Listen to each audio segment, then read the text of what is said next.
So, today we want to talk about emotional wellness a little bit. Emotional wellness is so important. What is it really, though, right? We have to practice self compassion, self care rituals. And when I talk about self care rituals, I don't mean taking a bath. That to me is personal hygiene. Okay. Self care rituals is something different, such as being aware of your emotional triggers, being aware of what could be your coping mechanisms, and how to deal and combat anxiety, depression, and emotional eating. Those things are, to me, self care. Okay. So let's start a little bit with the self awareness. Being aware of how we feel on different occasions is absolutely important, not just for success in our business, not just for success in our jobs, not just for, um, whatever. We need to be aware so that we can be conscious, so that we can be intentional.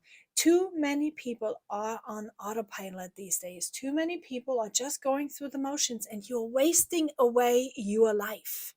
Like, seriously, that is where I'm super passionate about. You're wasting away your life. Your life, like, how many of us are looking at our children and are like, what happened? When did you grow up last? Like, why are you so big out of the sudden? And we are surprised when in fact they're right in front of us and they're growing up right in front of us. And if we are not spending time, we are not spending conscious moments looking up from our phones, we are missing it. We are missing it all. And the next thing you know, we are on the end of our life and we haven't done anything. Guys, I am so excited about camping, right? That's my passion. That is why is it camping? It's because I travel. I'm a curious person. I love new input. I love new scenery. I have wanderlust. Like it brings life energy into me, right? And not everyone loves that, but what do you love? You have to think about what it is that you love.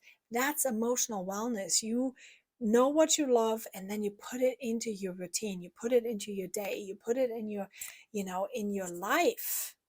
And you have to do it consciously, because when you do it consciously, you get to enjoy the fruits. Okay. So you have to become aware, self aware. What is it that you like to do? What do you need to do? And what do you do right now that is not letting you feel great?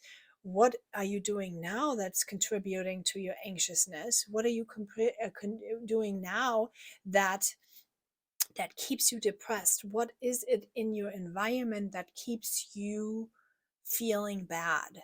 Okay. I'm going to share something with you. I struggle when life is messy. I struggle when my house looks like a hoarder house. And it's with when you have kids and you have, animals, and like, it's very fast that this happens. And the reason why this happens is not because um I'm a perfectionist or anything. It's just because my body, my senses get overstimulated very fast and very easy.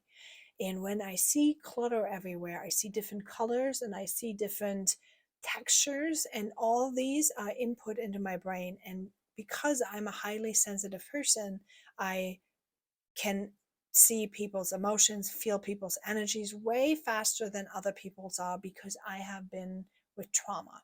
And when people who have grown up in trauma, they are they are becoming very in tuned to surroundings. They become very in tuned to people's reactions and to people's moods and people's facial expressions. And and it just input gives you input, gives your brain input, and it triggers. So I get very fast overwhelmed, and I like when things are in order because they calm me down. Okay. That's not compulsive, whatever. It's literally just, it's a stimuli issue for me. Now, people are so different. Everyone is different, and that was a lesson that I had to learn. What works for me and what's good for me is not necessarily what works for you and what's good for you. The key here is for you to become aware What is good for you? What is your emotional wellness feel like? When do you feel calm? When is your nervous system in order? When do you feel good, right? And what I want you to do is I want you to just be aware when you feel good, when you feel stressed, when you not feel stressed. That is the origin of all these different things. Your anxiety, your depression, your emotional eating, all of it. If your emotional wellness is not on point, you are not going to feel great. Self-regulation is what the next step is. So become aware, and then you need to learn how to regulate. Regulate. Like I regulate by keeping my environment in check. I regulate by trying to keep things organized, by having my children pick up all their gazillion hair ties, by vacuuming every single day so I don't have hair flying around everywhere, by being organized in colors somehow, right? That's how I can regulate. Um, my environment. Resilience, right? When you are having resilience skills, which we discussed a few days ago, right? You have resilience skills that will definitely help you with your emotional wellness. Relationships, healthy relationships will definitely help you with emotional wellness and emotional expression. Like you have to be able to express what you're feeling, and you can't express what you're feeling if you're not aware of it yourself. Okay, so here's what I want you to know.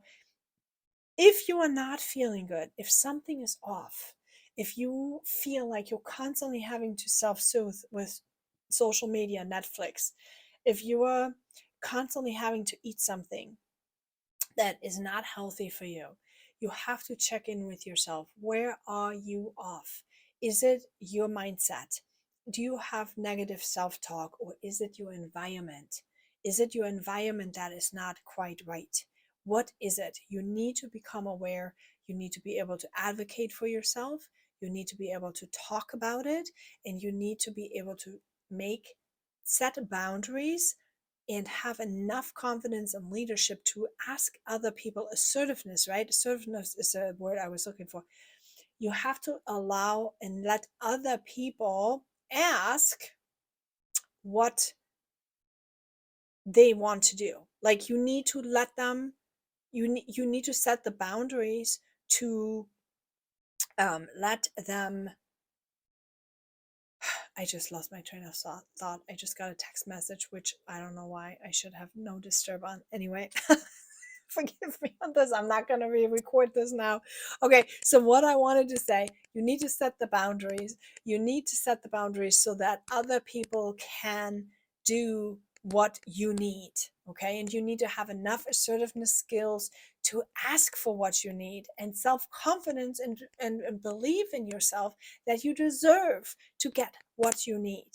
Okay, that's why personal development is so important, and mentorship and coaching is so that you can grow that deserve level inside of you, that you know that you deserve to feel good and that you deserve to feel healthy. And that is healing. That is what healing is all about. You need to know that you have the right to feel emotional well. And if you are not feeling emotionally well in your environment, you need to ask for it, and you are able to get it, okay, by having boundaries, by having healthy relationships, cutting out toxic people out of your life, cut toxic situations, cut them out. Okay, you deserve to feel good. You deserve to have purpose and meaning in your life, and just, you know, wellness. That is wellness, okay? Emotional wellness. So, having said that, walk it free, my friends.